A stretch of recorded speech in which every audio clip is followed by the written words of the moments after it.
This is the Daily Market Comment by Marios Hadjikyriacos. I'm Maria Pachardis. Thanks for joining us at XM.com. Global markets are about to encounter turbulence today with the release of the U.S. CPI report for May. Economist forecasts suggest the headline and the core CPI rates are due to decline in yearly terms, mostly thanks to lower energy prices and base effects kicking in, as some very hot CPI prints from last year drop out of the 12-month calculation. Market pricing currently implies around a 20% probability for the Fed to raise rates tomorrow.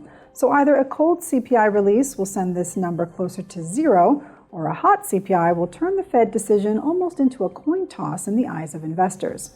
As for the reaction, a colder than expected inflation report might be a nightmare for the US dollar, but a blessing for assets such as stocks and gold, which usually benefit from expectations of lower interest rates.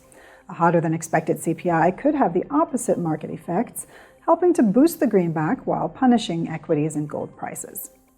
The dollar has been particularly unstable this week. Some of this volatility likely reflects hedging activity or positions being unwound ahead of this week's risk events.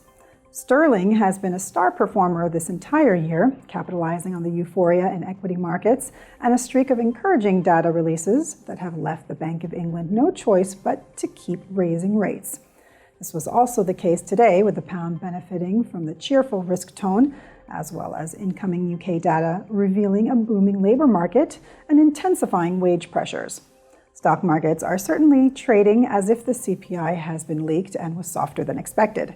The Nasdaq gained another 1.5% yesterday and is on track to open higher again today. Meanwhile, the People's Bank of China cut its repo rate to 1.9% from 2.0% previously in an attempt to stimulate a slowing economy. Nonetheless, the measures have been mild so far, which suggests Chinese authorities are not trying to flood the economy with stimulus, but rather to stabilize the situation. Finally, oil prices fell sharply yesterday despite recent moves from Saudi Arabia to slash production and the U.S. refilling its strategic petroleum reserve. These bullish factors were likely overshadowed by demand concerns surrounding the Chinese economy and the risk that a deluge of supply could hit oil markets if the ongoing U.S.-Iran negotiations bear fruit.